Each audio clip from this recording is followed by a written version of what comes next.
తాము చదువుకున్న పాఠశాల అభివృద్ధికి పూర్వ విద్యార్థులు ముందుకు రావటం హర్షించదగ్గ విషయమని ఎంపీ బస్తిపాటి నాగరాజు అన్నారు. కర్నూలు నగరంలోని రాక్వుడ్ మెమోరియల్ పాఠశాలలో 1976, 1986 బ్యాచ్ విద్యార్థుల ఆత్మీయ సమ్మేళనంలో ఆయన పాల్గొన్నారు. గతంలో రాక్వుడ్ పాఠశాలలో చదువుకోవటానికి సీట్ దొరకటం కూడా కష్టంగా ఉండేదని, అలాంటి స్కూల్ నేడు అంతరించిపోవటం విషాదకరమన్నారు. ఈ పాఠశాలలో చదువుకున్న విద్యార్థులు ఎంతో మంది ఉన్నత స్థాయిలో స్థిరపడ్డారన్నారు.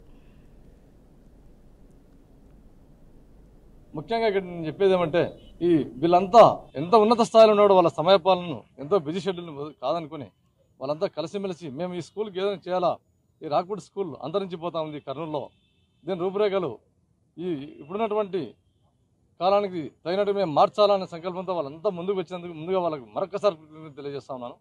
కాబట్టి రాక్వుడ్ స్కూల్లో చదివినటువంటి పూర్వ విద్యార్థుల నిర్ణయం మేరకు వాళ్ళందరూ కలిసి ఏ నిర్ణయం అయితే తీసుకుంటారో వాళ్ళ అభిప్రాయాలను మేము పరిగణలోకి తీసుకొని, ఎందుకంటే వాళ్ళు ఇది రకరకాలుగా అన్యాక్రాంతమయ్యే దినాలు వచ్చాయి అని చెప్పి బాధపడడం జరిగింది. అందులో భాగంగా వారందరూ కలిసి ఏ నిర్ణయం తీసుకుంటే ఆ నిర్ణయాన్ని మేము ప్రభుత్వం దృష్టికి తీసుకెళ్లి ఖచ్చితంగా వాళ్ళ ఆకాంక్షల మేరకు వాళ్ళ కోరికల మేరకు గౌరవ కలెక్టర్ గారికి దృష్టికి తీసుకెళ్లి దీన్ని ఆ విధంగా తీర్చిదిద్దుతామని చెప్పేసి తెలియజేస్తా ఉన్నాను.